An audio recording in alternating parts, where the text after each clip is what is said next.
જય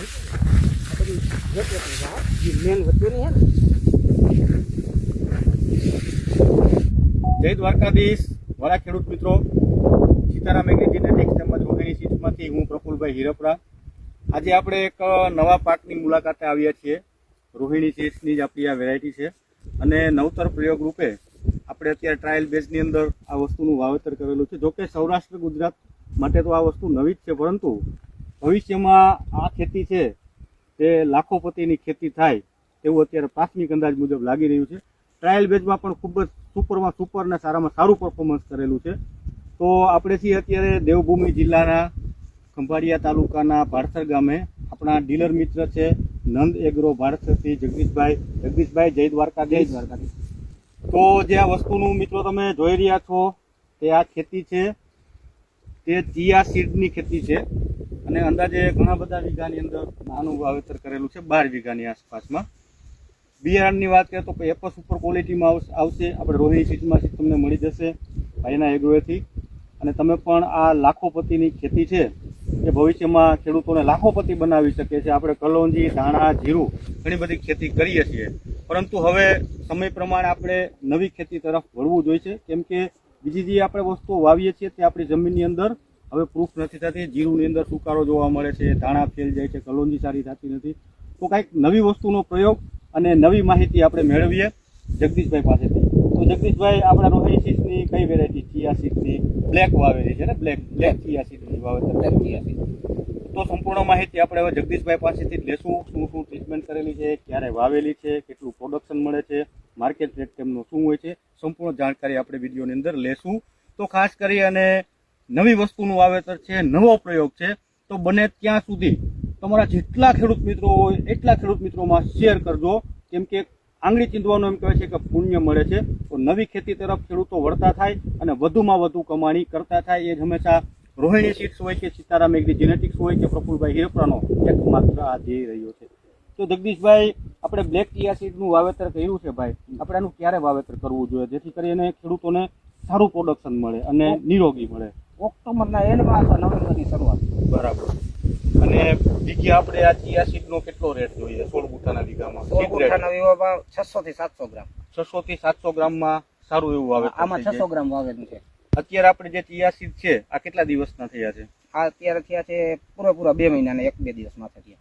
60 થી 61 દિવસમાં. અને ખેડૂત મિત્રો, આમાં જે છે તે ચિયા સીડ લાગે છે. એક છોડની અંદર 60 થી 65 આવી ડુંડીઓ આવે છે. એ તમે કલ્પના કરી શકો છો કે પ્રોડક્શન પણ સારું જ મળે છે. જગદીશભાઈ, અંદાજે કેટલું પ્રોડક્શનની તમને આશા છે આમાં? મને 10 થી 12 મણ વીઘાનો અંદાજો છે. 10 થી 12 મણ પ્રતિ વીઘા 16 ગુઠાના વીઘામાં. તો માર્કેટ રેટની વાત કરીએ તો હાલમાં આનું છે તે આનું સેન્ટર નિમચ મંડી. પણ હવે અહીંયા વાવેતર થશે એટલે અહીં પણ આની ખરીદી નીકળશે. તો હાલમાં અત્યારે આ ચિયા સીડનો શું માર્કેટ રેટમાં ભાવ ચાલી રહ્યો છે? અત્યારે 4000 થી કરીને 5000 ની વચ્ચે. 20 કિલોના? 20 કિલો 4 થી 5000 રૂપિયા 20 કિલોના ચિયા સીડના મળી રહ્યા છે. અને આમાં ખાતરનું વ્યવસ્થાપન કેવું રહે છે, દવા છાંટવાની કેવી રીતે હોય છે, શું રાઉન્ડો લેવા પડે છે, તે પણ એક માહિતી દીધો. સામાન્ય જીરુની સામે આનો ખર્ચ કેવો લાગે છે? જીરોની સામે આનો 25% જેટલો ખર્ચ આવે. 25%ની આસપાસ, એટલે કે સાવ નોર્મલ ના બરાબર. આમાં મેં હેને ડીએપી એવું કઈ કશો રોગ કઈ કોઈ જાતનો આમાં રોગ હજી આવ્યો નથી. ડીએપી વીકે 10 કિલો જ આપ્યું હતું. બરાબર. પછી ઉપરથી પૂરક ખાતરોમાં કાંઈ હજી આપ્યું નથી. યુરિયા કે કોઈ વસ્તુ કાંઈ નહીં, બીજા માઇક્રો ન્યુટ્રન્સ કે આ બીજું હજી કાંઈ નથી આપ્યું. હજી સુધી કાંઈ આપેલું નથી. 60 દિવસનો પાક છે અને હજી મેક્સિમમ આપણે ગણીએ તો હજી 55 દિવસ જેવો સમય લાગશે આને પાકવામાં. બરાબર. કેમ કે આપણે શિયાળામાં 4 મહિનાની આસપાસ 120 દિવસની આસપાસ સમય લે અને ચોમાસામાં પણ આનું આપણે વાવેતર કરી શકીએ. ચોમાસે થોડોક સમય વધુ લે સમય અને થોડું પ્રોડક્શન એ ઓછું રહે વરસાદને લીધે.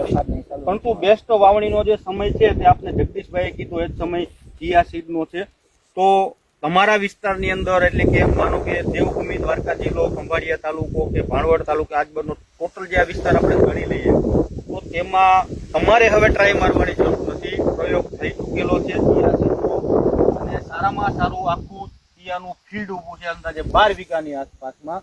અને જગદીશભાઈએ ખેડૂતોને નવી રાહ ચીંધવા માટે પોતે પ્રયોગ કરેલો છે, પોતાના ખેડૂતોની અંદર પણ વવરાવેલો નથી, પોતા પૂરતો જ પ્રયોગ કર્યો છે કે સારું થાય તો બીજા ખેડૂતોને આપણે સલાહ આપી શકીએ ને ખેડૂતો આગળ વધતા રહે. બરોબર ને નવો જગદીશભાઈ? એક પાક મળે. નવો પાક મળે. તો ચિયા સીડની કોઈ પણ તમારે જાણકારી મેળવવી હોય તો ડિસ્પ્લે ઉપર તમને જગદીશભાઈના નંબર જોવા મળે છે, ત્યાં કોલ કરજો. બિયારણ પણ તમને ત્યાંથી જ મળી રહેશે અને ચિયા સીડની સંપૂર્ણ માહિતી તમે વાવશો ત્યાંથી લઈ અને પાકશે ત્યાં સુધી જગદીશભાઈ તમને જરૂરથી આપશે. બરોબર ને જગદીશભાઈ? તો ચિયા સીડનું વાવેતર કર્યા જેવું છે. તમે કરો, તમારા ખેડૂત મિત્રોને કરાવો, થોડું વાવેતર કરો શરૂઆતમાં, પછી એવું લાગે તો જગદીશભાઈની વડે બમ્પર વાવેતર પણ કરી શકો છો. જય દ્વારકાધીશ.